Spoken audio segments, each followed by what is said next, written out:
El chiquito tenía 6 años cuando fue abusado sexualmente, ahora tiene 10. Es un menor de edad, no puede consentir y hay que protegerlo. Además, en manos de un mayor.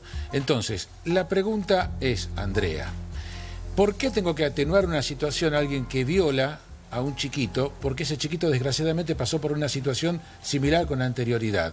¿Qué tiene que ver eso? Si estuvo en 2 situaciones difíciles y denigrantes para el chico. Es una interpretación que hacen los jueces de la Cámara de Casación bonaerense y que por las opiniones recogidas en estas últimas horas, ninguna otra voz del ámbito legal ha avalado esto. Pero si te parece, vamos a repasar algunos de los antecedentes, si se nos permite el término, de otros fallos que han dictado estos 2 magistrados. Recuerde el nombre, los nombres: Horacio Piombo, Benjamín Ramón Sal Largues. Preste atención. En 2004, un caso de absolución en un caso justamente de abuso. Estos jueces habían absuelto a un joven de 20 años que había tenido relaciones con una chica de 13 años y había sido condenado, pero lo absuelven porque consideran que la víctima ya tenía experiencia sexual. 2006, un caso de reducción de una condena a un violador, algo parecido a lo que estamos asistiendo hoy. Los informes psiquiátricos indicaban que el violador sufría una alteración de la personalidad con rasgos psicopáticos perversos. Uno diría, bueno, esto aumenta la pena. No, para estos jueces eso fue un motivo para bajar la condena de 17 años de prisión a 14. En 2011, otro caso de reducción de pena, pero esta vez a un marido asesino. Piombo había... Vamos a la siguiente información. El juez Piombo había votado por bajar la pena de 17 a 10 años de prisión a un hombre que había matado a su mujer a martillazos. ¿Por qué?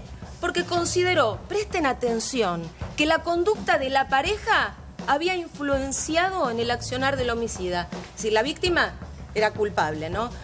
En 2011, otro caso de reducción de pena a un padre violador en este caso. Le bajaron la pena de 24 a 16 años de prisión a un hombre condenado por el abuso sexual de sus hijas. Y les pido por favor que presten atención a este argumento.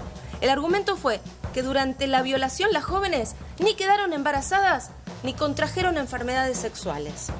Y vamos al último caso de los muchos que estuvimos revisando, hicimos una pequeña selección. 2011, un pastor evangélico había sido condenado a 18 años de prisión por abusar a menores, varias de las cuales quedaron embarazadas. Los jueces le reducen la pena a la mitad por considerar que en la zona donde vivían estas chicas se aceptaban las relaciones sexuales tempranas. En las últimas horas, un abogado, Julio Torrada, fue uno de los que alzó su voz para decir que va a pedir la iniciación de un juicio político para estos 2 magistrados, Piombo y Sal Largues. Y entre los casos que él menciona, habla justamente de este último punto que hablamos, el del pastor evangélico Francisco Ábalos. Habida cuenta de los fallos que emitía, nosotros lo denunciamos y solicitamos la apertura del jurado de enjuiciamiento a través de un caso puntual que se dio en la localidad de Merlo, donde un pastor evangélico violó a 3 niñas de su iglesia, bajo engaño, bajo coacción. Esas mujeres quedaron embarazadas. El pastor fue condenado en primera instancia a 19 años y cuando fue en apelación a la sala de Piombo, esta condena fue reducida drásticamente en un 70%. A partir de ahí lo denunciamos, solicitamos el jurado de enjuiciamiento, pero bueno, la burocracia, la lentitud y la morosidad del Estado y de la justicia hizo que recién ahora, 4 años después, se dé la apertura del jurado de enjuiciamiento y en simultáneo surge el caso del nene de 6 años, donde con argumentos aberrantes e insostenibles, de alguna manera Piombo justifica o atenúa el peso de la pena sobre Tolosa, aduciendo de que el nene ya había sido violado, lo cual es un absurdo jurídico, una resolución carente de sentido común y deseoso de que esta visibilidad pública que ha tomado el caso Piombo y compañía haga que los que tienen que juzgarlo, que son 5 legisladores y 7 conjueces, procedan a la destitución de Piombo.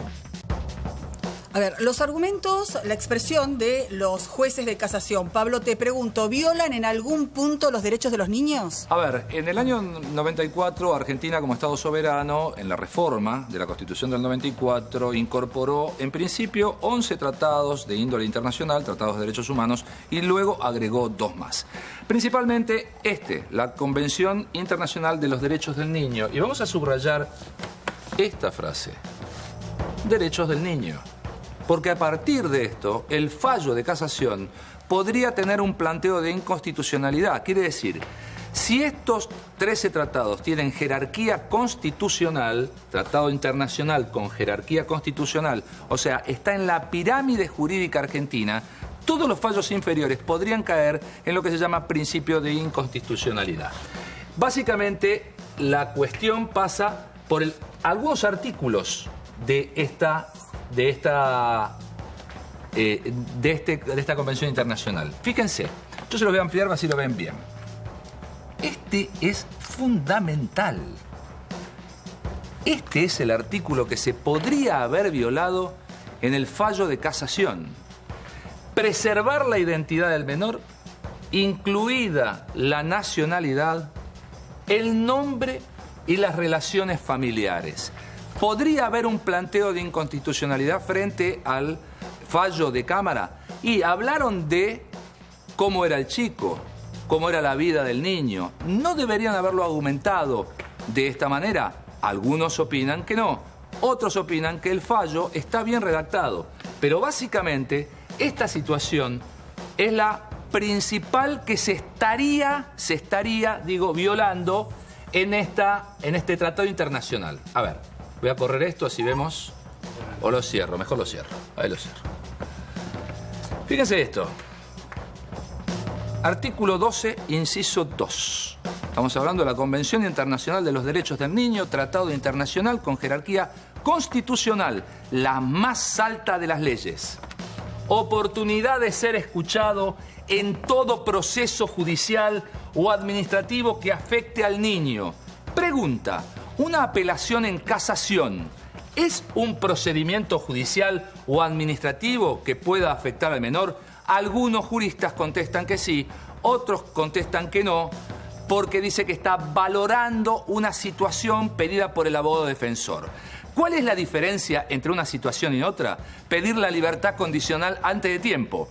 Para un acusado a una pena de reclusión o prisión por más de 3 años, una pena mayor a 3 años, cumpliendo las 2/3 partes de la pena, puede pedir la libertad condicional. Y esto es lo que sucedió con el imputado. Gracias, Pablo Fernández. Estamos en Loma Hermosa, en la casa del violador, con Carlos Ferrara, con más detalles. Buenas noches, Carlos.